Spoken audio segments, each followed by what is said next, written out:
मला 20 वर्षाला राग आलेला नाही. मी इतका रागीट होतो सगळ्यात मोठा शत्रू ठरतो प्रत्येकाच्या आयुष्यातला. मी इतका रागीट होतो, इतकं नुकसान झालं माझं. अच्छा. त्यामुळे मी विचार केला की सगळ्यात रागामुळे युद्ध झाले, रागामुळे मारामाऱ्या होतात. बरोबर. किती काय काय नाही, आणि राग एकटा येत नाही ना, सोबत बरेच नातेवाईक घेऊन येतो आपल्या. मग मी राग सोडायला सुरुवात केली मला 6 वर्ष लागले. आता 20 वर्ष झाले मला राग आलेला नाही. तर आता बरोबर 6000 कर्मचारी आहेत बुलढाणामध्ये. आपल्या घरात 2 नोकर जरी असले तर आपलं एकदा तरी काहीतरी चिडचिड होतेच. चिडचिड तर झाली नाही ना माणसाची, तर निर्णय चुकत नाही. राग जर नाही आला तर निर्णय चुकत नाही, रागामध्ये निर्णय चुकतात. तर मला असं वाटते की बुलढाणाच्या कर्मचाऱ्यांचा महिन्याचा पगार 7.5 कोटी रुपये आहे. मला 7.5 कोटी रुपये भाडं आलं पाहिजे दर महिन्याला. Very good. असं वेअरहाऊसचं भाडं असो का माझ्या काही सकाळी शॉपिंग कॉम्प्लेक्सचे बुलढाणा अर्बनचे 7.5 कोटी रुपये महिन्याचं भाडं आलं पाहिजे. मी आता जवळपास मला वाटते 4-1 कोटीपर्यंत पोहोचलो. 4 कोटी मला वेअरहाऊसचं आणि सगळ्या जागांचं भाडं येते. 3.5-4 कोटीच असेल. अजून 1-2 वर्षामध्ये मी 7.5 कोटीवरती पोहोचलो की मग काय की संस्थेला नफा नुकसान काही असो, कर्मचाऱ्यांचे पगार बरोबर 1 तारखेला झाले पाहिजे. मी गेल्या 10-12 वर्षापासून कोट्याचे क्लासेस चालवतो. पहिले मोशन, आता एलेन. पहिले मुलं इकडचे तिकडे जायचे, आता मोशन आणि एलेन क्लासेस चालवतो आपण. या 12 वर्षाच्या काळामध्ये त्या कोट्याच्या वरून ते त्यांचे टीचर्स लोक पाठवतात इथे. त्या 12 वर्षात एकही महाराष्ट्रीयन शिक्षक येऊ नये का शिकवायला?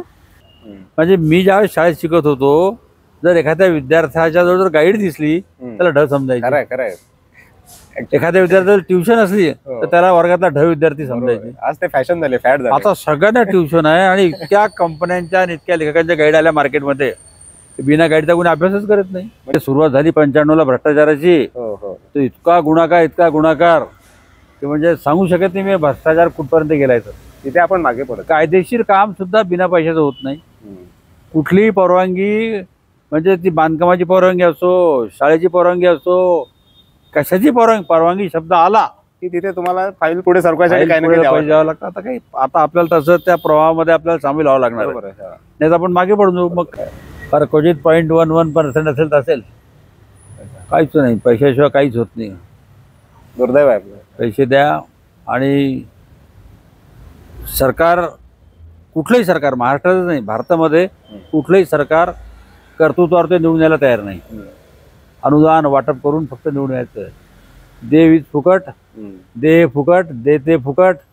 आता काय ते मजुरांचे किट आणि ते डब्बे, आनंदाचा सिधान 1200 रुपये महिना, सोयी सुविधा द्या. तिकडे तो आप सरकारी काय काय वाटून आलं तिकडे दिल्लीत वाटो, ते अजून त्या कर्नाटकमध्ये काय काय वाटायला सुरुवात करून टाकली. मग तुमचं कर्तृत्व कुठे गेलं? तुमच्या कर्तृत्वावर तुम्हाला कोणी निवडून देत नाही. मग तुम्ही वाटता पाहिजे लोकांचे. आणि लोक त्याला ते कष्टाचे पैसे टॅक्स भरतात. यात पुढे तर सर आशेचा अंधुक कुठे किरण नाही. आता नाही, आम्ही रस्त्यात चुकलो. आता आम्ही रस्त्यात चुकलो. वाईट गोष्ट. आता आम्ही चुकीच्या मार्गाला लागलो सगळेच लोक की आम्हाला सत्ता पाहिजे आणि सत्तेसाठी जेवढा पैसा वाटप करता येईल तेवढा वाटप करायचा, सत्ते द्यायचं आणि वाटलेला पैसा परत काढायचा. येन केन प्रकारे सत्ता पाहिजे, तुम्हाला सत्ता पाहिजे, सत्तेतनं पैसा पाहिजे, पैशातनं परत सत्ता कमवायची. हे दुसरं चक्र सुरू झालं, याच्यामध्ये एक दिवस बर्बाद होऊन जाईल, कंगाल होऊन जाईल ते. नमस्कार, मी सुबोध मयुरे. गोष्ट चॅम्पियनशीच्या आजच्या आपल्या नव्या भागात आपलं स्वागत. गोष्ट चॅम्पियनशीमध्ये आपण कला, क्रीडा, विज्ञान, साहित्य, राजकारण, अर्थकारण, समाजकारण अशा विविध क्षेत्रातल्या दिग्गजांची ओळख करून घेत असतो. त्यांनी इथपर्यंत जी मजल मारली आहे, या प्रवासात त्यांना काय काय अनुभव आलेत हे जाणून घ्यायचा प्रयत्न करत असतो. आणि आज आपल्यासोबत जी व्यक्ती आहे, आदरणीय श्री राधेश्यामजी चांडक, ज्यांना प्रामुख्यानं ओळखलं जातं भाईजी म्हणून, त्यांच्याशी आज आपल्याला संवाद साधायचा आहे. आणि खास करून भाईजी आणि जगदविख्यात क्रिकेटपटू सचिन तेंडुलकर या दोघांमध्ये मला खास करून काही साम्य वाटतात. ते म्हणजे भाईजींनी जसं शून्यातून विश्व निर्माण केलं, त्याचप्रमाणे सचिननं आपल्याला माहिती आहे की आंतरराष्ट्रीय क्रिकेट जगतात त्यांनी 100 शतकं झळकावली. आणि प्रत्येक शतकाची सुरुवात, जरी आदलं शतक त्यांना द्विशतक झळकावलं असेल, 180 धावा झळकावल्या असतील, तरी प्रत्येक नव्या शतकाची सुरुवात ही शून्यापासून त्याने केली आहे. त्याचप्रमाणे या दुसरं जे महत्त्वाचं साम्य आहे दोघांमध्ये, म्हणजे व्यावहारिक शिक्षण किती महत्त्वाचं आहे हे दोघांनीही तेवढ्या चांगल्या पद्धतीने आपल्याला दाखवून दिलेलं आहे. भाईजी, मी जर चुकत नसेल तर भाईजी आणि सचिन तेंडुलकर या दोघांचंही शिक्षण मला वाटतं 10वी पर्यंत झालेलं आहे. आणि केवळ 10वी उत्तीर्ण असूनही त्यानंतर व्यावहारिक म्हणजे टायमिंगला क्रिकेटमध्ये जे महत्त्व आहे तेच व्यवहार ज्ञानात टायमिंगला महत्त्व आहे. अचूक वेळी अचूक निर्णय घेणं आवश्यक असते. या दोघांनी घेतलेलं टायमिंग किती अचूक होत आहे. त्यामुळे जरी पदवीधर झाले नसले तरी त्यांचं अर्थकारण, त्यांचं अर्थशास्त्र किती भक्कम आहे हे आपण सगळेजण जाणतो. तर भाईजी, स्वागत आपलं गोष्टी चॅम्पियनशिपमध्ये. बुलढाणा अर्बन इतका मोठा झालेला आहे हे तर आपण बघतोयच आहे की किती वटवृक्षाचं उदाहरण दिलं तरी ते कमी पडेल. पण मला सुरुवात करायची आहे की आपलं लहानपण कसं होतं, आपलं बालपण कसं होतं? सर्वसामान्य जसं मुलांसारखं होतं तसं होतं की काही वेगळं होतं? सर्वसामान्य मुलांसारखंच होतं. पण बुलढाणा शहरापासून 15 किलोमीटरवर डोंगरखंडा नावाचं गाव आहे. खरं. तिथे माझा जन्म झाला आणि मी 6 वर्षापर्यंत तिथेच वाढलो. त्यानंतर मग शिक्षणासाठी आमचं कुटुंब बुलढाण्याला आलं. मग मी 1ली ते 10व्या वर्गापर्यंत या ठिकाणी शिकलो. पण त्यापुढे मी काही शिकू शकलो नाही. त्याचं कारण म्हणजे एक तर माझा अभ्यासामध्ये मन लागत नव्हतं. अच्छा. आणि माझी जी मित्रमंडळी जी होती ती म्हणजे शिक्षणावरती आस्था नसलेलीच होती. अच्छा. म्हणजे माझ्या घराला लागून समजा तेलंगीपुरा होता, मुस्लिम एरिया होता. बरोबर. ते मुलं दिवसभर पतंग उडवणे, कॅरम खेळणे वगैरे, मला त्याच सवयी लागल्या सगळ्या, पतंग उडवणे, कॅरम खेळणे वगैरे. अच्छा. त्यामुळे मी शिक्षण घेऊ शकलो नाही. मग त्यामुळे मग मला वडिलांनी परत शेतामध्ये टाकलं. अच्छा. मी शेती करायला लागलो. मग शेती करायला लागलो त्यावेळी माझं फार वयाच्या 19व्या वर्षीच माझं लग्न झालं. अच्छा. आणि लग्न झाल्यानंतर जवळ 20 वर्ष मी डोंगरखंडात राहिलो. ओके. मग तिथनं कधी कधी बुलढाण्याला यायचं, एक असं चालू असायचं. पण मग बुलढाण्याला ज्यावेळेस मी राहायला आलो म्हणजे कायमचा, मग 83मध्ये आम्ही काही मित्रांनी मिळून बिछात केंद्र टाकलं. आणि त्या बिछात केंद्रामध्ये असा एक चर्चा निघाली की बाबा हे जे खाजगी सावकारी करतात ग्रामीण भागामध्ये, शहरामध्ये 10 रुपये शेकडा, 15 रुपये शेकडा, 5 रुपये शेकडा, ही आपल्याला नष्ट करायची आहे. तर कसं करता येईल? मग आम्ही खूप विचार केला त्यावरती की आपण पैसे जमवायचे, आपण कंपनी काढायची. अच्छा. पण त्याला कायद्याच्या अडचणी यायच्या खूप. कंपनी कुठे रजिस्टर करायची माहीत नाही, काही नाही. मग आम्हाला एकाने सांगितलं की पतसंस्था काढता येते, पतसंस्थेच्या माध्यमातून सुद्धा असं करता येते. अच्छा. त्यावेळेस पतसंस्था रजिस्टर करायला फक्त 10,000 रुपये भाग भांडवल लागायचं. ओके. आणि 3 वार्डाचं कार्यक्षेत्र मर्यादित असायचं, त्यापेक्षा जास्त वाढवत करता येत तेवढ्या एरियातच 3 वार्डासाठीच असायची. ओके. मग आम्ही 1980मध्ये 3 वार्डाची संस्था रजिस्टर केली. त्यावेळेस जे 10,000 रुपये लागायचे शेअर कॅपिटल, ते जमा करायला 2.5 महिने लागले. लोक तेही 100 रुपये सुद्धा देत नव्हते. मग ते कसे तरी 12,000-12,500 रुपये जमा झाले. 72 मेंबर जमा झाले. आणि मग तिथनं बुलढाणा अर्बनचा प्रवास सुरू झाला. परंतु 86 ते 91 पर्यंत पूर्ण वेटिंग पिरियड गेला. अच्छा. लोकांना ही संस्था म्हणजे काय कळत नव्हतं. आमचे पैसे बुडतील का, त्याला शासनाची जबाबदारी आहे का, कोण गॅरंटर आहे आमच्या पैशांना, असे अनेक प्रश्न लोक विचारायचे. मग हळूहळू 86 ते 91 पर्यंत 1 कोटी रुपये जमा झाले. अच्छा. सर, हे 1 कोटीपर्यंत जर मला विचारायचं आहे की सुरुवातीच्या स्ट्रगलवर तुम्ही कशी मात केली. पण लहानपणी जेव्हा तुम्ही सांगितलं की डोंगरखंडातून बुलढाणा द्यायचा निर्णय केला, मग छोटासा एक व्यवसाय सुरू केला. पण प्रत्येकाचं स्वप्न असते. जसं लहानपणी मी स्वप्न बघितलं होतं की क्रिकेटपटू व्हायचं किंवा लेखक व्हायचं, किंवा सगळ्यांचे वेगवेगळे स्वप्न असतात. तुम्ही कुठलं स्वप्न बघितलं होतं लहान? मला स्वप्न होतं, माझ्या वडिलांच्या कोर्टात एवढ्या केसेस होत्या. अच्छा. की माझ्या वडिलांना वाटायचं की मी वकीलच व्हावं म्हणून. हो. अच्छा. त्यांच्या भरपूर केसेस असायच्या कोर्टात, शेताच्या, सावकारीच्या, या त्या वगैरे.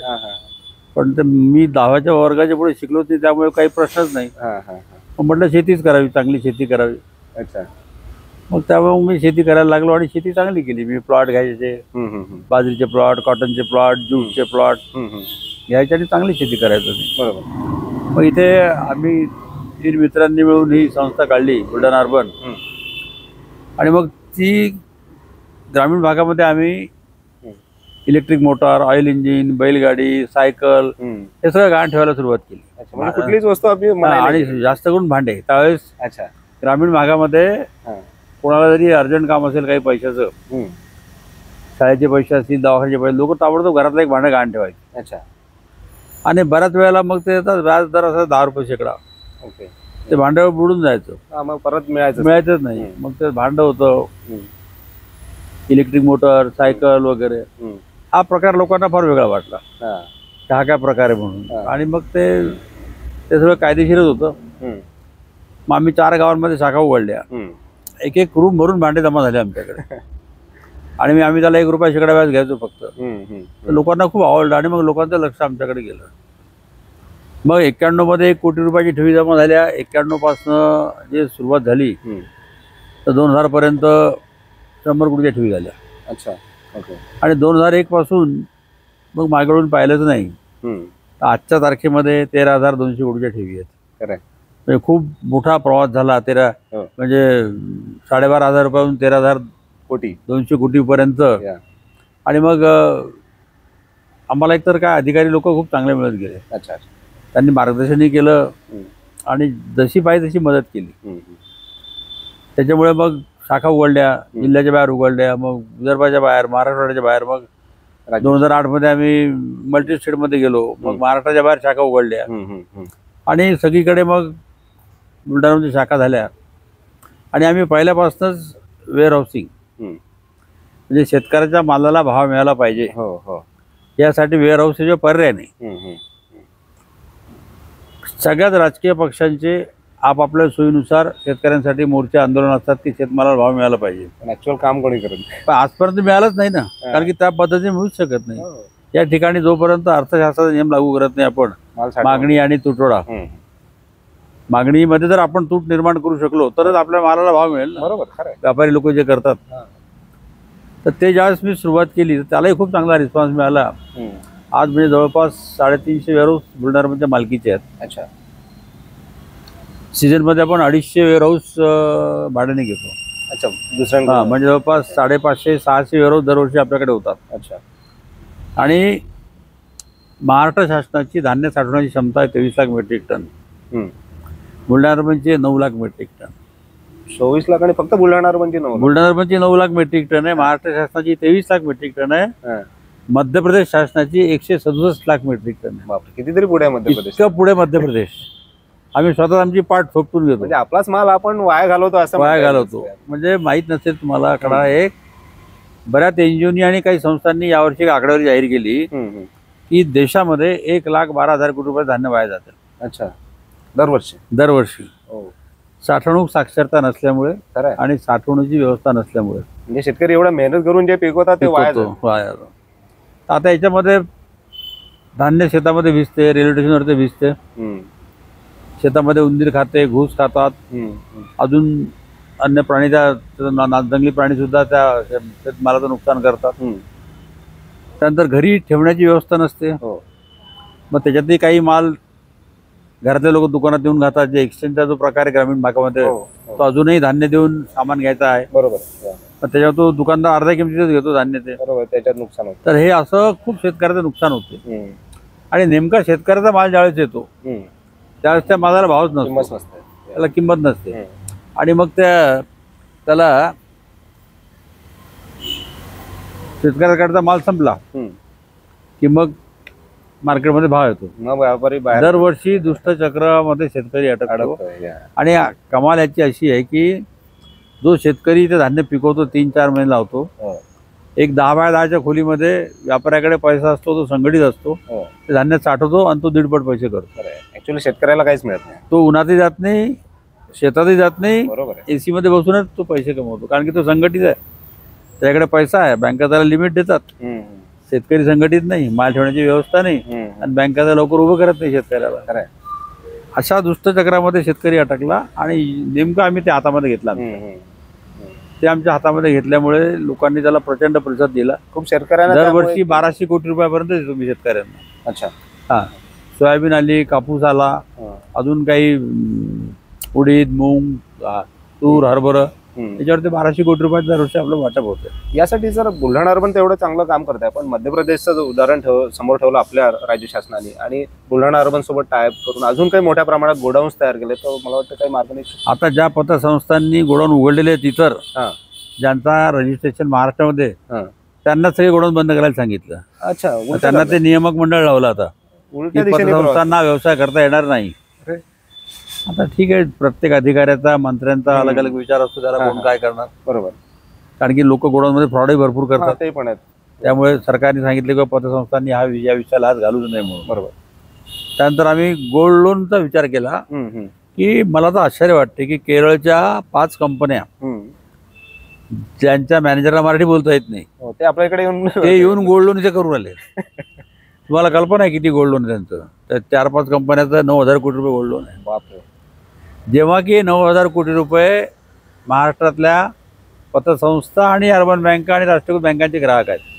खरं आहे. पण ते गोल्ड लोन लवकर करत नाहीत. म्हणजे त्यांचा व्यवसाय दुसऱ्या राज्यातले संस्था येऊन हे करून. इथेहून करून राहिल्या. मग आम्ही नेमकं गोल्ड लोन चालू केलं. हा. तर यावर्षी आम्ही आता म्हणजे आजच्या तारखेपर्यंत 3200 कोटी रुपयापर्यंत पोहोचलो गोल्ड लोनवर. Very good.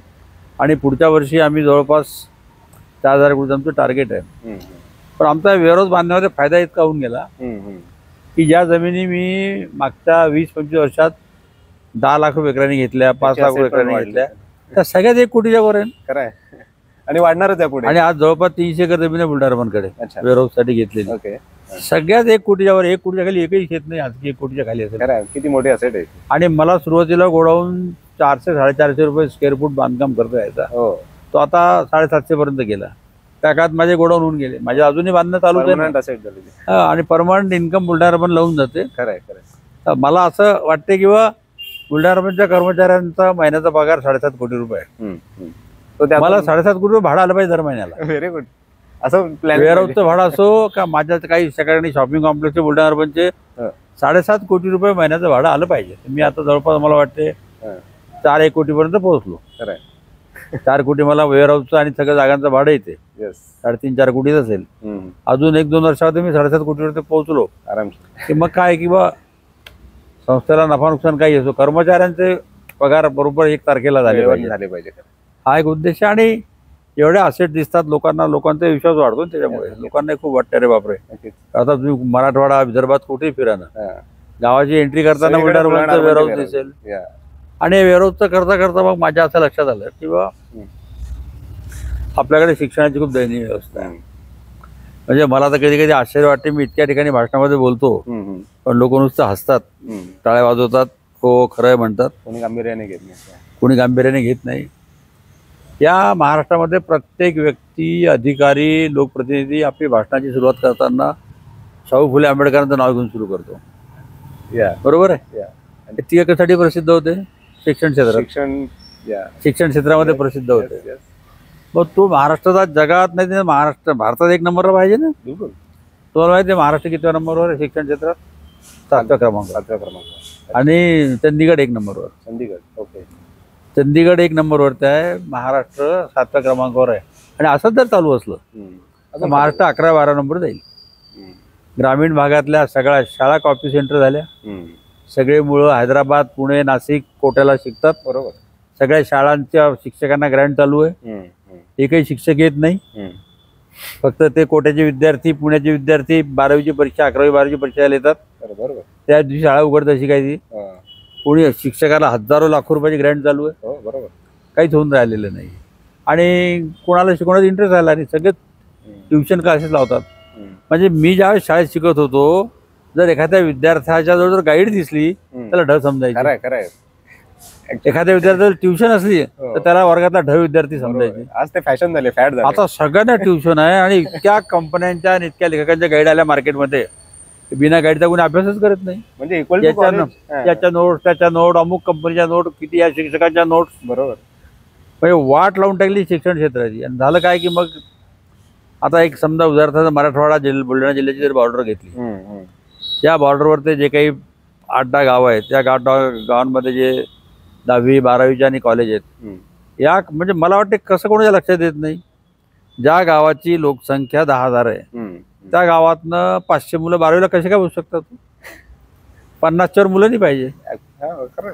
हे कोणाच्या लक्षात येत नाही का की या गावाची लोकसंख्या 10,000 आहे, तिथनं 500 मुलं 12वीला कसे काय बसले? लक्षात येत असेल तरी कोणी. आता माझ्याकडे जितके मुलं येतात इंटरव्ह्यू द्यायला, दिवसातून 10 मुलं येतात. त्यांचं मी पाहिलं की ते मराठवाड्याच्या बॉर्डरचं कॉलेज, मी त्याला बोलत नाही त्याची. बरोबर. तो कसा पास झाला? त्याला 100 पैकी मोठ्या मुश्किल आमचा लेखी पेपर असतो, त्याला 100 पैकी मोठ्या मुश्किलनी 12, 13, 14 मार्क मिळतात. प्रश्न त्याला सोडवू काहीच शकणार लिहिता येत नाही. येणारच नाही. मी त्याला सांगतो की तुला नोकरी मिळाली, हा. तू एका लाईनीमध्ये जॉईनिंग रिपोर्ट लिह. कोणीच लिहित नाही, लिहू शकत नाही. काय त्या डिग्रीला आणि या त्या डिग्रीला काय अर्थ आहे. आणि आता मग हे मुलं काय होतात की ग्रॅज्युएट होतात, मग ग्रामीण भागामध्ये ग्रॅज्युएट झाला की म्हणतात मग आमचा पोरगा 14वी पास झाला. हा 14वी पास पोरगा जेव्हा शहरात इंटरव्ह्यू द्यायला जातो पास होत नाही. 14वी पास झाला म्हणून शेतात कामाला जात नाही. तिकडे लाज वाटते. मग हा गावातल्या चौकात उभा राहतो. मग ते लोकप्रतिनिधी भाऊसाहेब दादासाहेब आले की त्यांच्या मागे जिंदाबाद मुर्दाबाद काहीतरी करतो. मग एखाद दिवशी कुठतरी निवडून येतो, नाही त्या गुन्ह्यात अटकतो. दुष्टचक्र आहे. हा दुष्टचक्र. एक तर त्याला जर तसे मित्र भेटले तर एखाद्या गुन्हेगारी स्वरूपाकडे वळतो तो, नाहीतर मग हे आपलं काही करत असायचं एक आमचं धंदे. पण जो विचार आणि याच्यामुळे यांचे लग्न होत नाहीत ना, यांचे लग्न होत नाही, त्यामुळे मग अजून लोकांचा परिणाम होतो. सगळा समाज खराब करून लावले शिक्षण व्यवस्थेने. आणि माझं तर म्हणणं आहे की जोपर्यंत जसे डीमॅट कॉलेज दिले तसे डीमॅट बोर्ड द्यायला पाहिजे. शालेय बोर्ड की तुम्ही परीक्षा शासनाने घ्यावी. अच्छा. तुम्ही तुमच्या मुलांना शिकवा, स्पर्धा करा, मुलं तयार करा, त्याच मुलं करतील. आणि त्यांना जो सरकारवर जो बोजा आर्थिक बोजा आहे 20% RTIच्या विद्यार्थ्यांचा, ते विद्यार्थी त्यांच्याकडे देऊन टाकायचे ना. मला जर कोणी आता बोर्ड स्थापनेची परवानगी दिली, मी स्वतः 100 शाळा चालू करतो. बिलकुल. आणि खरं आमच्या शाळेचे पहा ना, माझ्या शाळांमध्ये आता त्यानंतर मी शाळांकडे वळलो. 22 शाळा झाल्या. 22 शाळांमध्ये आज 28,000 विद्यार्थी आहेत. दरवर्षी 55-60 मुलं माझे मेडिकलला जाऊन राहिले डॉक्टर होऊन दरवर्षी. कारण तो दर्जा तुम्ही टिकवून ठेवला. आणि हे सगळे खेड्यातली मुलं आहेत बरं. अच्छा. ते आयुष्यात डॉक्टर झाले नसते, आयुष्यात. म्हणजे ते गरिबांची मुलं सगळे. बरोबर. त्यांना कळलंच नसतं काय. आणि हे सगळे डॉक्टर व्हायला लागले. त्यानंतर मग काय झालं की त्यातले जे हुशार मुलं असतात त्यांना मी 5,10,000 रुपये कर्ज पण देतो डॉक्टर होण्यासाठी, MBBS होईपर्यंत. अच्छा. आणि MBBS होऊन जोपर्यंत दवाखाना चालू करत नाही तोपर्यंत फक्त व्याज वसूल करतो, कर्ज सुद्धा मागत नाही. अरे वा, किती मोठी फॅसिलिटी. किती 750-700 मुलं डॉक्टर बोलणार म्हणजे आज. वा. परदेशात आहेत, महाराष्ट्रात आहेत, महाराष्ट्राच्या बाहेर आहेत. आणि किती सगळे सगळे शेतमजदुरांची मुलं आहेत. ग्रेट. मग आता असं सरकारला करता येत नाही का? सरकारचं याकडे लक्षच नाही आहे. त्या म्हणजे एक समजा आता माझ्याकडे विना अनुदानित जर समजा 8वा वर्ग असेल, मला एक तुकडी जर लागत असेल तर ती फाईल मंत्रालयापर्यंत जाते. त्यासाठी कितीतरी परवानगी, त्यासाठी किती परवानगी आणि किती टेबल, आणि मग ते किती आर्थिक दृष्ट त्रास होत होतो. मला सांगा, माझी शाळा जर विना अनुदानित, मला एक वर्ग वाढवायचा आहे, इमिजिएटली मला काय त्रास आहे त्याच्यात? सरकार काही देतच नाही. जिल्हा शिक्षण अधिकाऱ्यांनी ती परवानगी द्यायला पाहिजे. बरोबर. डिसेंट्रलायझेशन सगळं इतकं करून एवढा तुकडा जाणार ना मंत्रालयातून कागदाचा. खरंय. त्यासाठी किती त्रास, किती भ्रष्टाचार, किती लोकांना भेटणं. नाही तर आज तर मला दरवर्षी म्हणजे मला तितकं वाईट वाटते की माझ्याकडे ते तुकड्यांच्या परवानग्या नसल्यामुळे 2-2.5 विद्यार्थ्यांना मी हे ॲडमिशन नाकारतो. खरंय. बुलढाण्याच्या सहकारमध्ये यावर्षी 600 ॲडमिशन नाकारले आपण. हो. इतके भांडणं रोज, याचे फोन त्याचे फोन, ॲडमिशन द्या. ते CBSE पॅटर्नमध्ये 40च्या वर घेऊच शकत नाही. गव्हर्नमेंटने तुम्हाला प्रोत्साहन आणि कधी ऐकलं एका वर्गाची किती सेक्शन असावेत सहकारमध्ये? किती ऐकले असतील आजपर्यंत? किती ऐकले तू? एका वर्गाचे किती सेक्शन असतील? 13 सेक्शनच माझ्याकडे एका वर्गाचे. पण काय आमच्याकडे 40च्या वर आपण घेत नाही, पण एका वर्गात लोक अशा 13 सेक्शन. माझ्याकडे पहिली, दुसरी, चौथीचे 13 सेक्शन आहेत. त्यामुळे म्हणजे आज जर मला ते बंधन टाकतात ते परवानग्यामध्ये, मी तर आता परत शाळा बांधतो ना, 20 सेक्शन करतो. म्हणजे गव्हर्नमेंट जे स्वतः त्यांनी करायला पाहिजे ते दुसरं कोणी चांगलं करता येतं ते. बरं. लोक आता लोकांची क्रयशक्ती वाढली, पहिल्यासारखे गरीब राहिले नाही लोक. एकुलता एक मुलगा असतो, मर्यादित कुटुंब व्यवस्था आहे आता. पहिल्यासारखे 4-5 पोरं राहत नाही, 1 किंवा 2 पोरं राहतात. बरोबर. लोक मुलांच्या किती पैसा खर्च करायला तयार आहेत ना. कोणी म्हणत सुद्धा नाही फी माफ करा, कोणी म्हणत नाही. एवढे पैसे तेवढे भरून टाकतात ना. मुलगा चांगला शिकला पाहिजे, सरकारी कर्मचारी झाला पाहिजे, अधिकारी झाला पाहिजे. प्रत्येक वडिलांना वाटेल का वाटून त्यांना? बरोबर, वाटायलाच पाहिजे. मग आम्ही त्यांना मदत करतो. आणि मला तर हे शिक्षण, मला तर आता या बुलढाण्यापेक्षा शिक्षण क्षेत्रात जास्त काम करायचं वाटते. आणि ऍक्च्युली जर अशा शेतकरी वर्गातले मुलांना चांगली सुविधा मिळत असेल, ते डॉक्टर होत असतील, तर सरकारने पण तुम्हाला प्रोत्साहन द्यायला पाहिजे संस्थांना. आता सोबत मी गेल्या 10-12 वर्षापासून कोट्याचे क्लासेस चालवतो. पहिले मोशन, आता एलेन. पहिले मुलं इकडचे तिकडे जायचे, आता मोशन आणि एलेन क्लासेस चालवतो आपण.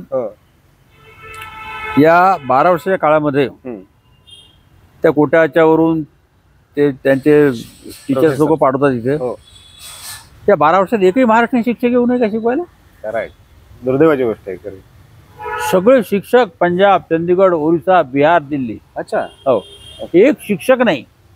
मी इथल्या शिक्षकांना कधी जे माझ्याकडे शिक्षक आहे 12वी त्यांना म्हणतो नाही शिकवू शकत ते.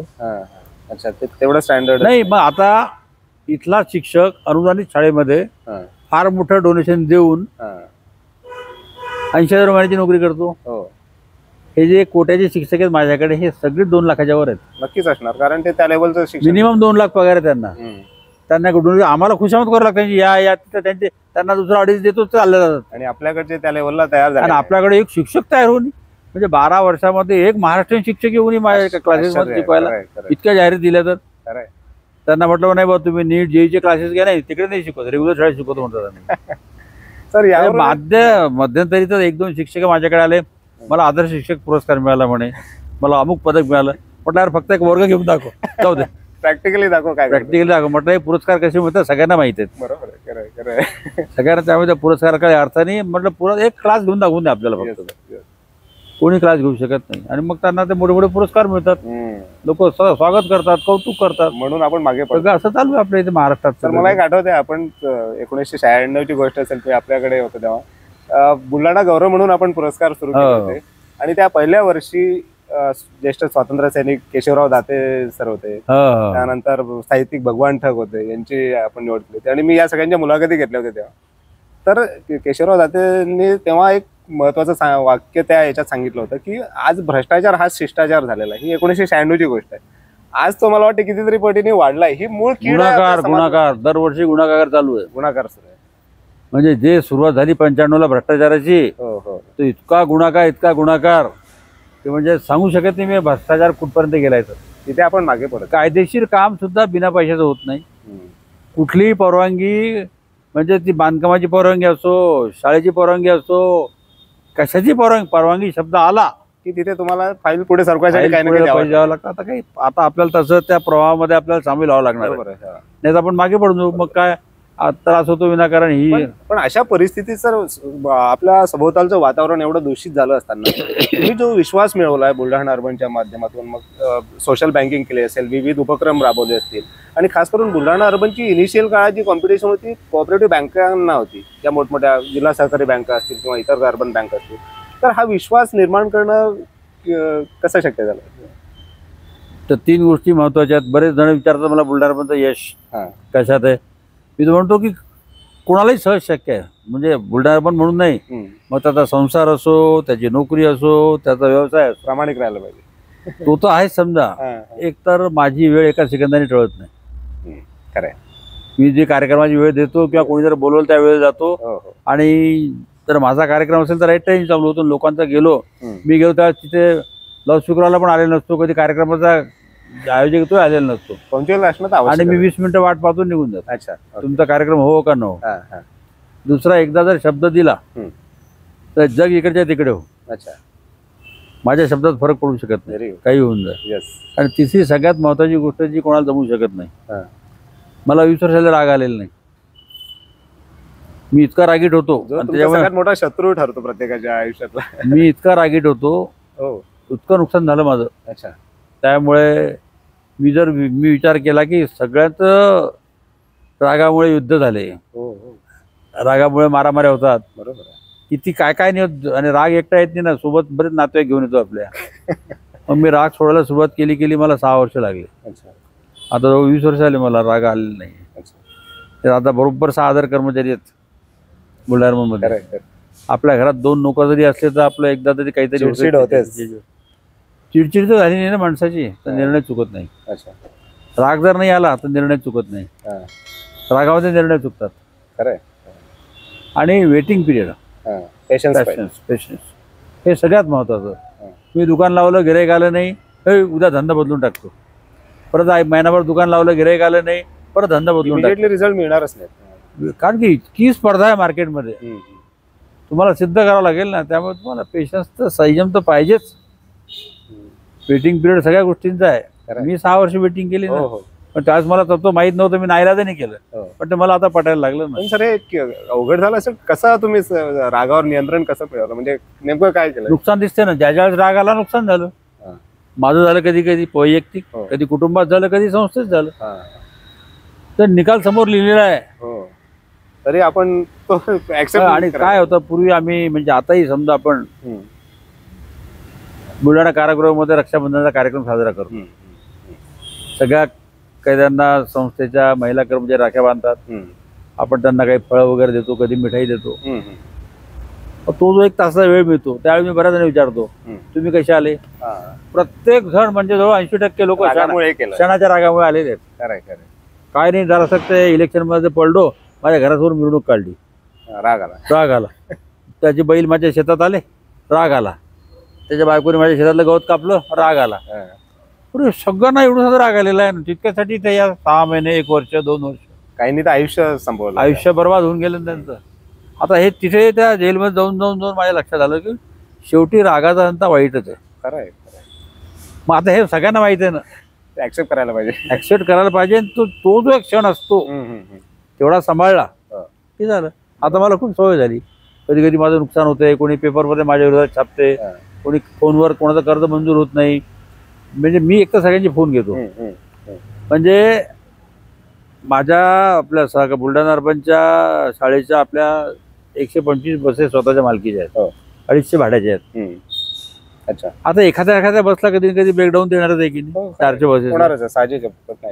मग तो मुलगा, त्याचे वडील कुठेतरी उभे असतात चौकातल्या झाडाखाली खेड्यावरती, त्यांना त्रास होणार आहे. तिथून फोन करतात. अच्छा. पाहिजे अजून गाडी आली नाही, डायरेक्ट तुम्हाला डायरेक्ट. मग आम्ही अर्धा घंटा झाले उभे आहे.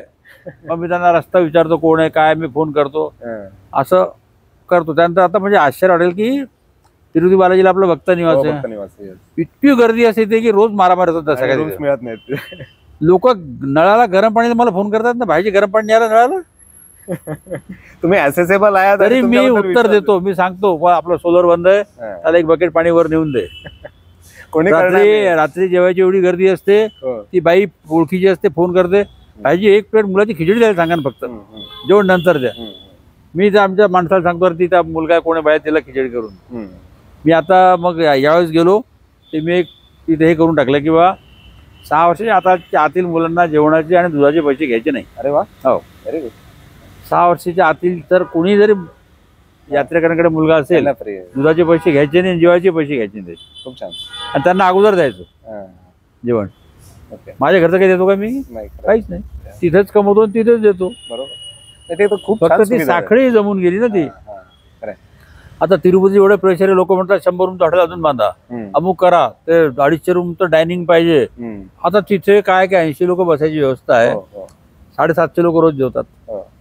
मी तरी आता इथून 1500 किलोमीटर मी काय करणार? आता ते चांगले लोक मिळत गेले, हे करत गेले.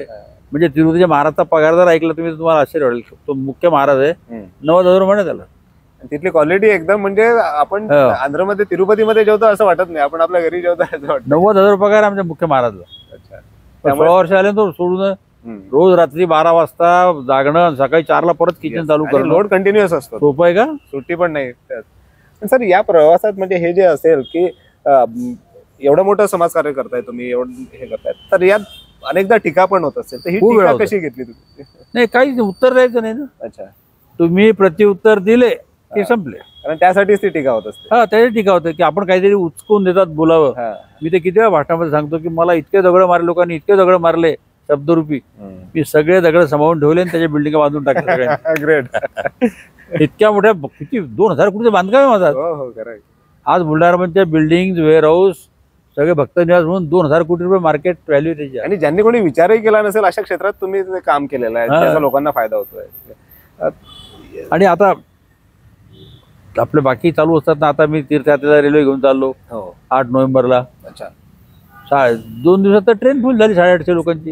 इमिजिएटली रिस्पॉन्स मिळतो, कारण त्यांना विश्वास आहे. आता मला 18-19 नोव्हेंबरला बौद्ध बांधवांसाठी याला ट्रेन न्यायची आहे, बौद्धगयाला. स्पेशल ट्रेन न्यायची आहे. एकदा रेल्वेचं कन्फर्मेशन आलं की मी जाहीर करणार आहे. 2 दिवसात तर ट्रेन बुक होते. आधी तिरुपतीला पण आपण घेऊन गेलो होतो. त्यावेळेस काय होतं की त्या ट्रेनचा कोणी मालक नसायचा, त्याला सायडिंगला लावायचे. आता मोदी सरकारने 5 ट्रेन तयार केल्या आहेत. ज्या डायरेक्ट निघून डायरेक्ट नाही, तिला कोणी तिला थांबत देऊ Stopच थांबू नाही. शकत नाही, ती सुपरफास्ट. Okay, very good. तिला साईड द्या, सगळ्यात अगोदर ती जाईल, अच्छा, प्रायोरिटी दिला. प्रायोरिटी जाईल तिला. Okay okay. तिला थांबू शकत नाही सायडिंगला वगैरे. अच्छा अच्छा. आणि त्याच्यामध्ये काय केलं त्याने 850 जागा ठेवल्या हम्म. आणि 4 एसी डबे टाकले हा. आणि 60 कर्मचारी सोबत आहेत. हम्म. हम्म. ते आचारी वगैरे सगळे तेच आहे. हम्म. चालू ट्रेन मध्ये स्वयंपाक करणार, वाढणार रेल्वेचे अच्छा, लोक, अच्छा. सगळं सगळं सगळं. म्हणजे डेडिकेटेड तुम्हाला आणि service मिळेल. विमान आपल्या रेल्वे स्टेशन पासून हॉटेलपर्यंत वाहतूक सुद्धा रेल्वे करून देणार. तीच इन्क्लुडिंग आहे. तीच नाही, त्यांच्याच गाड्या येतील हो हो. रेल्वेच्या, हॉटेल रेल्वे करणार. अच्छा, सगळं असं खूप सुंदर केलं railway. Very good very good. छान. पूर्वी ते आता तुम्ही 3 दिवसात ट्रेन बुक करू शकता, 3 दिवसात. अच्छा अच्छा, फास्ट आहे. पूर्वी तर 4-4 महिने पत्र्यावर चालायचं. हो हो. आणि त्यासाठी खूप फोन फान करावं ते लागेल. मोदी सरकारने फार छान केलं बरं रेल्वेचं. आता अजून लोकांना जास्त माहित नाहीये. हा हा. आता मी पहिली हे आहे आयआरसीटीसीच्या माध्यमातून केलं IRCTC. तेच. खूपच छान व्यवस्था. त्यांच्या माध्यमातूनच बुक होते ती ट्रेन आणि फार चांगलं आहे ते. मी तर आता मला इतकं काय सोपं झालं, मी आता ती ट्रेन कंटिन्यू चालू ठेवणार आहे. हम्म. कारण की माझ्याकडे समजा आता 450 शाखा आहेत. हो. प्रत्येक शाखेने 2 लोक द्यायचे, हो. झाली ट्रेन बुक. झाले. किती सोपं गणित आहे. किती सोपं गणित आहे. त्यामुळे मी त्याला म्हटलं, एजंटला म्हटलं माझी ट्रेन एक मला देऊन टाक एक ट्रेन. हो खरं. आली की चालली, आली की चालली. येस. आणि आपण आधी जे सुरुवात केलं होतं रेल्वे रिझर्वेशन, हा. त्याचाही खूप लोकांना उपयोग हा, झाला होता. त्या सामाजिक उपक्रम मी जर सांगायला सुरुवात केली खरं तर खरं. 3 तास कमीत कमी पाहिजे. नाही सर, येस सामाजिक उपक्रमाबद्दल. आता आपण बुलढाणा शहरात एक नवीन उपक्रम चालू केला. हा हा. कोणाच्या घरी जरी डेथ झाली हम्म. तर पूर्वी काय होतं, आपल्या घरी डेथ झाली, हम्म. नातेवाईक किंवा शेजारी जेवण आणून द्यायचे, हो बरोबर. ते आपल्या घरी करायचे. आता नातेवाईकही लांब राहतात, हो. शेजारी पहिल्यासारखे राहिले नाही, कारण की आपण तसे राहिलो नाही. खरं खरं. आणि मग जेवणाची खूप आपत होते, मग लोक हॉटेलमधून बोलवतात. हा. मग आपण आता 50 लोकांचं जेवण पाठवायची व्यवस्था केली. अच्छा, खूप चांगलं शहरात रीत. कुठेही काही झालं. आणि फ्री मध्ये, अच्छा, अरे वा. No charges. हो ग्रेट. 50 लोकांचं जेवण. मग कोणी 20चं बोलवतंय, कोणी 30चं बोलवतंय. रोज जाते ना जेवण. काही ना काही कुठे काही ना काही डेथ होतच असतील. आणि आता ह्याच्यात तर माझ्या घरातून जात नाही, हा. बुलढाणा पण जाते. हा, हा. ते लोकांचाच पैसा हो हो. लोकांच्या काम येऊन राहिला. लोकांसाठी. माध्यम सहकार. हा. म्हणून मी म्हणतो की सहकारामध्ये इतकी ताकद आहे, सहकारामध्ये ईश्वरीय ताकद आहे. खरंय खरंय. हे असं एक व्यक्ती करू शकतो का? नाही, शक्यच नाही. पण हे सहकाराच्या माध्यमात आता आपले 40 स्वर्गरथ आहेत महाराष्ट्रामध्ये. अच्छा अच्छा. 25 ॲम्ब्युलन्स आहेत. हम्म. अच्छा. पूर्वी स्मशानभूमी गावात असायची, आता स्मशानभूमी लांब बाहेर झाली. असते. हा. आता खांद्यावर नेणं अशक्य आहे ना, त्या रथामध्ये त्यामुळे आपण- त्या ॲम्ब्युलन्स पेक्षा स्वर्गरथाची डिमांड जास्त आहे. हो, इझी पडते सगळ्यांना. शहरं मोठे झालेत ना. हो. त्यानंतर आता कपडे फाटतच नाहीत. हम्म. हम्म. पूर्वी कपडे फाटायचे, हो. आता कपडे असे आले की फाटतच नाहीत हा, कपडे. क्वालिटी हे झाली. मग पूर्वी आपण कपडे धुवून भांडे घ्यायचो, हा. आता भांडेवाली येत नाही, हा. कपडे कोणी घेत नाही. प्रत्येकाच्या घरामध्ये थप्प्या लागल्या. मग आम्ही काय केलं की मागच्या वर्षी आव्हान केलं वगैरे, हा. की म्हटलं बा तुम्ही जुने आम्हाला कपडे आणून जुने द्या. भांडे. हा. मग इथे 2-4 हे आहेत ना, ते दिव्यांग आश्रम, हो. पालव्यांचा आश्रम, वगैरे. हा. अजून बरेच आहेत. त्यांना पूर्ण प्रेस करून हे करून आपण कपडे नेऊन देतो अच्छा. आणि आठवड्यात एक दिवस झोपडपट्टीमध्ये वाटतो कपडे, अरे वा. ज्यांना पाहिजे त्यांना. तुम्हाला ती कल्पना यायला पाहिजे आणि त्या दृष्टीने प्रयत्न करायला पाहिजे. कितीतरी काम करण्यासारखं आहे. खूप आहे. आता दुसरं पाहणं किती छान आहे. आपल्या घरी जर समजा एखादा पेशंट असेल, हा. डॉक्टर सांगितलं की पेशंट दुरुस्त झाला, घरी घेऊन जा, घरी सुश्रूषा करा त्याची. हम्म. पण त्याला घरी तो पलंग मशीन. लागेल, हा. हो बेड फॅन लागेल, हो कमोड लागेल, हो. बीपीची मशीन लागेल, ऑक्सिजन लागेल. हा. पण मग आपल्याला विकत आणावं लागते ते, बरोबर आहे. कारण की नंतर- दवाखान्यात ठेवणं परवडू शकत नाही आणि शक्य नाही ना ते. बरोबर. पण तो पेशंट एक तर दुरुस्त झाला किंवा वारला, हम्म, हम्म. तर ते सामान काय करावं. काय करायचं त्या सामानात? मी आता 50 लाखाचं सामान आणलंय. अरे वा. सगळं सामान गेलं ना, अच्छा. काहीच नाही माझ्याकडे. मग ते त्या पेशंट तेवढ्या काळापुरतं वापरतात आणि हे करून. परत आणून देतात ते. ओके. आणि भाडं काही नाही, अच्छा, फ्री. काहीच फ्रीमध्ये, 100% फ्री. वा. काही भाडं नाही, काही नाही, काही नाही, काहीच नाही. हम्म. 1-1 वर्षापासून पलंग येत नाही लोकांकडे. अच्छा. ती पाण्याची गादी, ती हवेची गादी, कोणीच करणार नाही सर एवढं. त्यासाठी ऑफिस उघडलं मी एकटं. अच्छा. पण लोक पण पहा किती काही लोक चांगले असतात. हा. काहींच्या घरी समजा त्यांनी आपल्याकडे सामान नेलेलं नाही, हा. पण त्याच्याकडचा पेशंट वारला, हा. त्याला काम नाही, ते पण आणून देतात लोक आपल्याला. अच्छा, मग दुसरीकडून पण प्रतिसाद मिळतो. हो, म्हणजे दोन्ही बाजूनी आहे. मला आतापर्यंत 4-5 पलंग लोकांनी आणून दिले हा. की बाबा आमचा पेशंट तर वारला, हा, हा. आता काय करणार, हम्म. हा पलंग तुम्ही सांभाळा. आमची इच्छा पाहिजे, तुम्ही भरपूर काही करू शकता. लोकांना सांगा करतात ना. हम्म. आता मला वाटतं यावर्षी कपडे जातील 1 ट्रकच्या वर बापरे. या दिवाळीमध्ये. अच्छा. आपण दिवाळीच्या 8 दिवस अगोदर चालू करतोय. Okay okay. अच्छा, 7-8 दिवसात एवढं होतं. हो, 7-8 दिवस 1 ट्रकभर कपडे जमवते. वा. आणि आपण ते- सगळ्यांना सांगितलं की आम्हाला फाटलेला शर्ट द्यायचा नाही. हा, व्यवस्थित तुम्ही जो घालता तो. हा. एकही फाटलेला डाग आम्ही घेणार नाही. हा. कपडे धुवून प्रेस करून आणून द्यायचे. अच्छा. तुम्ही देताय म्हणजे कोणावर उपकार करतात असं काही समजू नका. खरंय खरंय खरंय खरंय. उपकाराची भावना असली की चांगलं उपकार म्हणतात. फार उपकार करायला कोणावर असं काही समजू नका तुम्ही. हा, तुम्हाला जर द्यायचं असेल द्या, नका. बरोबर. खूप छान द्या. म्हणजे एक कोणतरी महिला अधिकारी होत्या, हा. त्या बदलून गेल्या. 70 साड्या दिल्या त्यांनी. बापरे. 70 साड्या. त्यांची सगळ्यात जीवप्रिय वस्तू असते हो. 70 साड्या दिन. त्या महिला अधिकारी होत्या, त्यांची सामान पॅक करत होत्या त्यांना. 70 साड्या देऊन गेल्या. खरंय. तुमच्या मध्ये मन मोठं पाहिजे म्हणतात. हा. पण त्या घालू शकत नाही ना, कारण की आता रोज फॅशन बदलते. खरंय खरंय. लोक घेतात, आता ऑनलाईन बोलवतात, सगळं करतात. तितकं लोकांच्या घरात सामान झालेलं आहे की आता एकतर कोणी गरीब राहिलेलं नाही. या. तुम्ही जाहिरात द्या हो. की मला बीकॉम पास झालेला अकाउंटंट पाहिजे. हा. एक अर्ज आला तर मला सांगा तुम्ही. एकही अर्ज येत नाही येणार. नाही. पूर्वी 25 अर्ज यायचे ना, हा. आता अर्जच येत नाही. खाजगी माणसांनी जर जाहिरात दिली, हा, हा. एकही अर्ज येत नाही. ओके. आणि समजा 2-3 जण आले, ते हो म्हणतील आणि म्हणतात जमत नाही. आता हा, मग ते बघतील, काम बघून हे करणार नाही. कोण? माझ्याकडे जे हमाल कोल्ड स्टोरेजवरचे काम करतात, हा. कोल्ड स्टोरेज आणि वेअरहाऊसवरचे, कमीत कमी 1500 रोज आहे प्रत्येकाला. अच्छा. 1500 ते 2000 रुपये बापरे. हमाली पडते त्यांना. म्हणजे ऑफ सीझन मध्ये 800 रुपये रोज पडतो त्यांना. हो, खरंय खरंय. आता सीझन मध्ये, आता सोयाबीन सीझन चालू झाला ना, हा. 2000 रुपये पर डे. 60,000 रुपयाने काय मारतात. म्हणजे जे ग्रॅज्युएट झाले तिथली त्यांच्यावर- गोडाऊनच्या 35 हमालांकडे बुलेट गाड्या आहेत. वा. सगळे बुलेटवर येतात. छान. कारण त्यांना एक संधी मिळाला आणि काम करण्याची संधी मिळाली, त्याचं त्यांनी हा. चीज पण केलं असं म्हणतात. पण सर, मेहनत करा, इतका पैसा उपलब्ध आहे. नोकऱ्याचं आता कोणी गरीब राहायचा प्रश्नच नाही. नाही, तुमची इच्छा जर पाहिजे, समजा तयारी कोणी आला आपल्या इथे भीक मागायला, हा. त्याला सांगितलं ठीक आहे भीक देतो, हा. पण जरा एवढी गल्ली साफ करून दे. नाही करणार. नाही करत कोणी. नाही करत. काम करण्याची तशी कोणाची तयारी. कोणी काम करत नाही, काही नाही, काही नाही. सर, या प्रवासात तुम्ही जे भरपूर काम केलंय, बऱ्याचदा तुम्ही या कामाच्या निमित्तानं मोठमोठ्या नेत्यांशी तुमचे संपर्क हा. आले असतील, विविध पक्षातल्या लोकांशी संपर्क आले असतील. पूर्वी म्हणजे आम्ही लहानपणी जे ऐकलं होतं, मी स्वतः आपल्या जयस्तंभ चौकात प्रमोद महाजन यांचं एकदा भाषण ऐकलं होतं, किंवा अटल बिहारी वाजपेयी पण ऐकलं. त्यांच्यासारखे नेते आज शिल्लक आहेत असं वाटते, जी आयडिओलॉजी असेल किंवा जी प्रामाणिकपणा असेल अजूनही आहेत. फार क्वचित 0.11% असेल तर असेल. काहीच नाही. पैशाशिवाय काहीच होत नाही. दुर्दैव आहे आपलं. पैसे द्या. आणि सरकार, कुठलंही सरकार, महाराष्ट्राचं नाही, भारतामध्ये कुठलंही सरकार कर्तृत्वावर ते निवडून यायला तयार नाही. अनुदान वाटप करून फक्त निवडून यायचं. दे वीज फुकट, दे फुकट, दे ते फुकट. आता काय ते मजुरांचे किट आणि ते डब्बे, काय त्या आवश्यकता आनंदाचा नाही. सिधान 1200 रुपये महिना. सोयी सुविधा द्या. त्या तिकडे तो आप सरकारी काय काय वाटून आलं तिकडे. हो, दिल्लीत.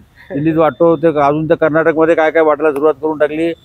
मग तुमचं कर्तृत्व कुठे गेलं? हा. तुमच्या कर्तृत्वावर तुम्हाला कोणी निवडून देत नाही, मग तुम्ही वाटता पैसे तुम्ही लोकांचे. असे प्रयोग करा. आणि लोक त्याला ते कष्टाचे पैसा टॅक्स भरतात तो. हो, खरं आहे. आणि आता पहा की म्हणतात की लाडकी बहीण योजनेला 42,000 कोटी रुपये चालले. हा, हा.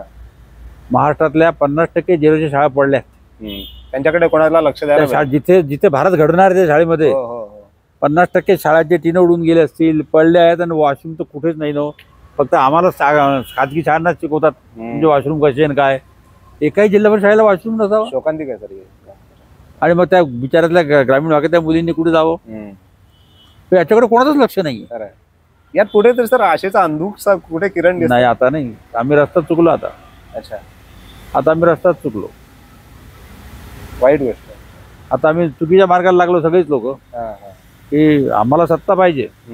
आणि सत्तेसाठी जेवढा पैसा वाटप करता येईल तेवढा वाटप करायचा, सत्तेत द्यायचं आणि वाटलेला पैसा परत काढायचा. येन केन प्रकारे सत्ता पाहिजे तुम्हाला. सत्ता पाहिजे, सत्तेतनं पैसा पाहिजे, पैशातनं परत सत्ता कमवायची.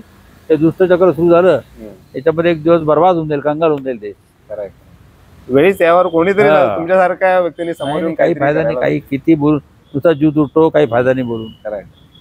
सर पुन्हा एकदा म्हणजे आता मला इतके लोक भेटतात, शिक्षक लोक येतात माझ्याकडे, सगळेच येतात.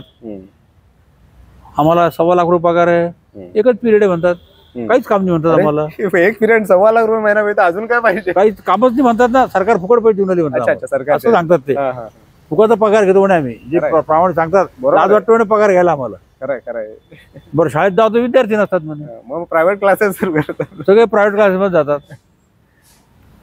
खरंय. काय कुठून नवीन पिढ्या चांगल्या सक्षम पिढ्या तयार सक्षम नाही, त्यामुळे आपण आता चुकीच्या मार्गाला लागलो सगळेच. तर आता त्याला ईश्वरच मालक आहे आता. पण अशाही परिस्थितीत सर बुलढाणा अर्बन खूप चांगलं काम करते आणि त्याचे रिझल्ट पण मिळतात. सर आता या टप्प्यावर जाता जाता शेवटचा प्रश्न विचारतोय की तुमचं जे विजन होतं जेव्हा बुलढाणा अर्बन सुरू केली होती, लोकांच्या मदतीसाठी आपण काहीतरी करायला पाहिजे, आज या टप्प्यावर तुम्ही कसं बघता की बुलढाणा अर्बन अजून वेगळं काय करू शकतो? मला तर ऍक्च्युअल म्हणजे पतसंस्था अजून 10 लोक काढतील. पण माझी तर प्रामाणिक इच्छा आहे की शिक्षण क्षेत्रामध्ये खूप काही करण्यासारखं आहे, इतकं करण्यासारखं आहे. कित्येक इंडस्ट्री होऊ शकते आणि समाजसेवा होऊ शकते. फक्त या सरकारच्या परवानग्या मधातल्या यायला गायब झाल्या पाहिजे. हा परवानगी जो विषय आहे ना, माझ्या 100 शाळा असतात. 100 शाळात किती विद्यार्थी घडले असते आज, आणि किती त्यातले चांगल्या लेवलला कुठे गेले असते. म्हणजे आता मला तर वाटतं इतका मोठा सामाजिक अन्याय आहे. कोणीतरी दखल घ्यायला. टॅलेंट दबून राहिलं फक्त या परवानग्याच्या भानगडीमुळे. लाल फीत माझ्या तर इतके नातेवाईक असतील, मित्र आहेत, NGO सगळ्यांना शाळा काढायच्यात. पण ते म्हणतात ते परवानगीवर नाही उरी जमतात. परवानगी का बहुत खराब काम आहे. प्रत्येक टप्प्यावर तुम्हाला काही ना काही अपेक्षा केली जाते. खूप हे करतात. हो, शोकांतिक काय आता काय सर. पण तुमचं जे स्वप्न आहे की अजून सहकार विद्यामंदिर सारख्या शाळा, त्या दर्जाच्या शाळा अजून तयार होतील आणि देशासाठी जी नवीन पिढी तयार होतील ती खऱ्या अर्थानं सक्षम होईल. ज्या परिस्थितीत सध्याची पिढी झगडते ती कदाचित पुढची पिढी झगडणार नाही, अशी आपण अपेक्षा करूया. आपण गोष्ट चॅम्पियनशिप मध्ये आपली जर्नी, आपला प्रवास शेअर केला आणि आपल्या प्रवासातून, आपल्या अनुभवातून अनेक जण या मार्गदर्शनातून प्रोत्साहन घेतील आणि चांगलं कार्य करण्यासाठी प्रवृत्त होतील ही अपेक्षा करूया. आपण आपला अमूल्य वेळ दिला त्यासाठी धन्यवाद. छान. तर आजच्या गोष्ट चॅम्पियनशिप मध्ये इथेच थांबूया. आपल्याला ही मुलाखत कशी वाटली याविषयीचे आपले अभिप्राय अवश्य कळवा आणि आपल्याला अजूनही आपण जर सबस्क्राईब केलं नसेल गोष्ट चॅम्पियनची ही चॅनल तर सबस्क्राईब अवश्य करा. धन्यवाद.